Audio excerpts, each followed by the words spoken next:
So the DJI Neo has been out for some time now, and I've been flying this so much over the past few weeks. And I've also been traveling with this, so if you want to know my honest opinion about this as a travel drone, then I recommend that you check out the video in the description below where I have taken this through the Hawaiian forest, also at the beach and the coast, to see how this is to use in combination with the Action 5 Pro for vlogging. But there was one thing that I really missed when I was out traveling with this, and that was ND filters. Basically sunglasses for the DJI Neo here. And if there's one drone that needs these ND filters, it's the DJI Neo. So basically out of the box, the image sharpness of the DJI Neo is set a little bit too high in my opinion, and there's not really a settings for it to change the sharpness unless you have a dedicated RC controller like the RC-N3, which comes with the Fly More combo, or the RC2 controller. So with these controllers you can go down to the settings section and you can go down to styles, and here you can adjust the sharpness settings, and ideally you would want to set this to -2 on the Neo, which will reduce the overall image sharpness and make the footage look less sticky, I would say. And now with the sharpness set to -2, your image will look significantly better than using the default sharpness at 0. Now, the other benefit by using an RC controller, either the RC-N3 or the RC2 controller, is that you can also use manual settings now to set a fixed white balance, which is highly needed on this drone as well, and you can also lock the ISO and shutter speed. So ideally you want a shutter speed which is twice of your frame rate. So 4K 30 on the Neo here will be a shutter speed of 1/60. But as you lower the shutter speed without any filters, the image will get so bright and you're like, damn, where's my sunglasses? I can't see anything. And it's basically the exact same thing with the drone. So by adding some sunglasses or ND filters, you will be able to lower the shutter speed, and in return, the DJI Neo will actually give you a pretty decent footage, which looks much better than if you run with a shutter speed of 1/2000. And let's say you just got the Neo itself without the RC controller, the differences with and without the use of ND filters is actually quite noticeable, even when the sharpness is set to default. So because there's no option to change the sharpness settings or use any other manual settings when you only use the DJI Neo or even with your smartphone, you would really need to use an ND filter for this one. So here I've set the drone to follow me with and without an ND filter, and there's a clear difference here.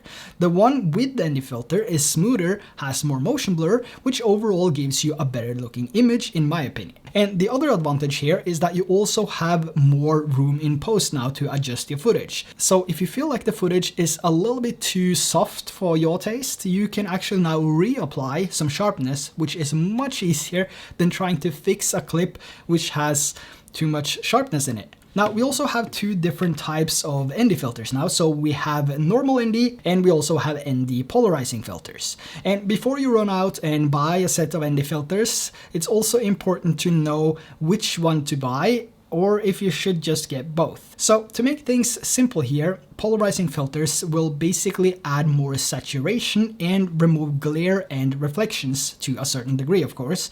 So if you're planning on filming a lot near water or in places where there might be a lot of reflections, like windows, houses that has these solar panels, I think the solar panels will give you some reflections if you film right at them. But anyway, if you don't want these reflections, the polarizing filters is what you should get. And if you don't care about these reflections, then the normal ND filter is what you should get. But 99.9% of the time, I'm only using normal ND filters. And if you ask me, this is also what I recommend. But I also think it's nice to have different options to choose from, which is one of the reasons I like using Freewell, because they're always dropping these filters extremely fast. As soon as we have a new device which needs an ND filter, they're there and just pushing out filters instantly, and the shipping is also extremely fast.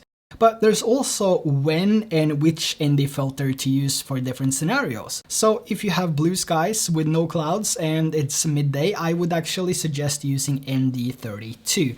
And for all of the scenarios, I would actually just go with ND8 because the Neo has a fairly slow aperture of f2.8, which is already allowing less light into the lens compared to something like the Mini 4 Pro, which has an aperture of f1.7. And even on on the Mini 4 Pro, I'm not going higher than ND32, and most of the times I'm actually sitting at ND16. But this is something that you can test out yourself, and there's also some paper included when you buy these filters from Freewell, which will tell you what Freewell recommends you to use in the different scenarios.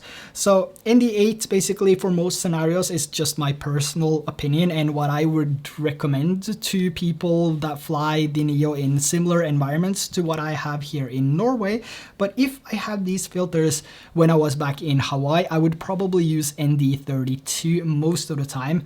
But what's good is that, you know, you get 3 filters in this, so you can just test yourself. You can see what works for you. Let me see here if you can see it. You just tape that onto the lens here, and then you can just snap these filters on, which is really convenient. So here I have the ND16, and I just snap that on like that, and it will hold in place just like that, which is fantastic. And also one of the reasons I really like Freewell, because they are making it so easy to change and apply and store, and it's just, you know, it's a high quality company, I would say. But what's really good is that you get these 3 filters. You get ND8, you get ND16 and ND32, so you can just check them yourself and find out, like I said, which one you prefer. So there you have a short one on why you should use ND filters for the DJI Neo and how these will improve your image quality in terms of lowering the shutter speed, which will also reduce some of that sharpness and give you a softer but also a better looking image. Links to everything will be down in the description if you want to check them out, and also hit that subscribe and like button so this video can reach more people and help them capture amazing videos with the DJI Neo. So thanks for watching. I'll see you in the next one. Bye bye.